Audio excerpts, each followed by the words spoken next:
क्या आपका भी कंपार्टमेंट आया? तो टेंशन ना लें, सीबीएसई ने एक लेटेस्ट सर्कुलर इशू किया है जिसके मुताबिक अब students compartment exam second board examination class 10 के सेकंड फेज में दे सकते हैं। तो चलिए डिटेल में समझते हैं इस सर्कुलर में क्या क्या चीज़ें मेंशन की गई है, क्या फीस क्राइटेरिया है, क्या क्या एलिजिबिलिटी है। तो वीडियो को एंड तक देखिएगा ताकि कोई भी कंफ्यूजन ना रहे। इनकेस अगर कोई डाउट है तो आप कमेंट्स बॉक्स के थ्रू मुझसे पूछ सकते हैं। तो चलिए स्टार्ट करते हैं। सबसे पहले बात करेंगे इंपॉर्टेंट शेड्यूल्स की, यानी कि टाइमलाइन का ध्यान रखें ताकि कोई डेडलाइन मिस ना हो। तो फर्स्ट और सेकंड, यानी कि जो फर्स्ट सेकंड फेज होने वाला है उसमें नॉर्मल फीस लगेगी।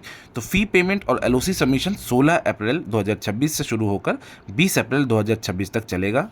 थर्ड फेज़ की अगर बात करें जो कि लेट फीस के साथ में होने वाली है, अगर आप 20 तारीख तक मिस कर देते हैं तो 21 अप्रैल से लेकर 22 अप्रैल तक में लेट फीस के साथ में भी अप्लाई किया जा सकता है।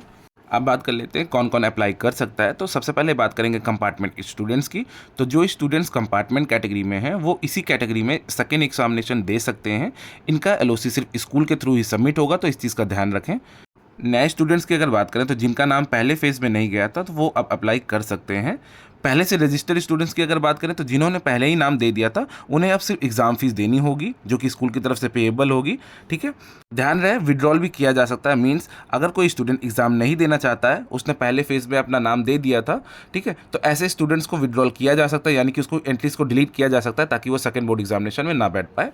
अब बात कर लेते हैं इंप्रूवमेंट कैटेगरी की। तो pass students science, maths, social science और लैंग्वेज में से कोई भी 3 सब्जेक्ट्स में परफॉर्मेंस इंप्रूव कर सकते हैं।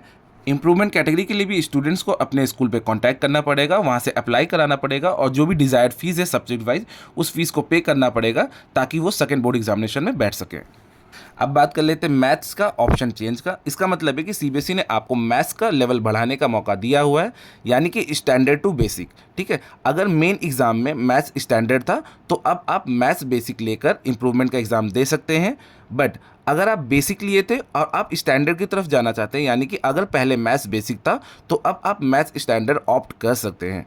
ध्यान दें, मैथ्स के अलावा किसी और सब्जेक्ट में ये बदलाव अलाउड नहीं है। अब बात कर लेते हैं कितना पैसा लगेगा, यानी कि फ़ीस डिटेल क्या रहने वाली है इंप्रूवमेंट एग्जाम की, कंपार्टमेंट एग्जाम्स की।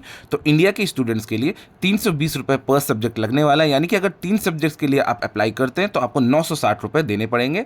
नेपाल स्टूडेंट्स के लिए 1100 रुपये पर सब्जेक्ट लगेगा। अदर कंट्रीज़ के स्टूडेंट्स के लिए 2200 रुपये पर सब्जेक्ट लगने वाला है। ध्यान दीजिएगा कि अगर लेट फीस के साथ में अगर जाएंगे तो डेडलाइन के बाद अगर आप अप्लाई करते हैं तो 2000 रुपये पर कैंडिडेट एक्स्ट्रा देना पड़ेगा। पेमेंट्स मोड की बात की जाए तो फीस ओनली ऑनलाइन मोड पे डिपॉजिट होगी, चाहे वो डेबिट हो, credit card, UPI, net banking से ही जमा होगी और स्कूल के एंड से ही वो जमा होने वाली है। ऑफलाइन पेमेंट एक्सेप्ट नहीं की जाएगी। कुछ इंपॉर्टेंट पॉइंट्स बता दूं कि जो सिलेबस रहने वाला है तो सेकेंड एग्जाम का सिलेबस वही रहेगा जो मेन एग्जामिनेशन 2026 का था। CWSN कैंडिडेट्स की अगर बात करो तो सिर्फ वही फैसिलिटीज़ मिलेंगी जो पहले एग्जाम में थी, कोई नया रजिस्ट्रेशन नहीं होने वाला है। ठीक है, फाइनल रिजल्ट की अगर बात करें तो अगर फ़ी भरने के बाद आप एग्ज़ाम नहीं देते तो मेन एग्ज़ाम 2026 का रिजल्ट ही फाइनल माना जाएगा। ध्यान रखिएगा एलओसी सबमिशन के बाद कोई करेक्शंस अलाउड नहीं होने वाला। तो फ्रेंड्स तुरंत अपने स्कूल से कांटेक्ट करें क्योंकि एलओसी सबमिशन का प्रोसेस पूरा स्कूल के एंड से ही होने वाला है। तो अगर आपके कोई डाउट्स है तो आप कमेंट्स बॉक्स के थ्रू मुझसे पूछ सकते हैं। वीडियो अच्छी लगी तो please like and subscribe to my channel ताकि हम फर्दर बेसिक कंटेंट ला सकते हैं। मिलते हैं नेक्स्ट वीडियो में। Thanks for watching.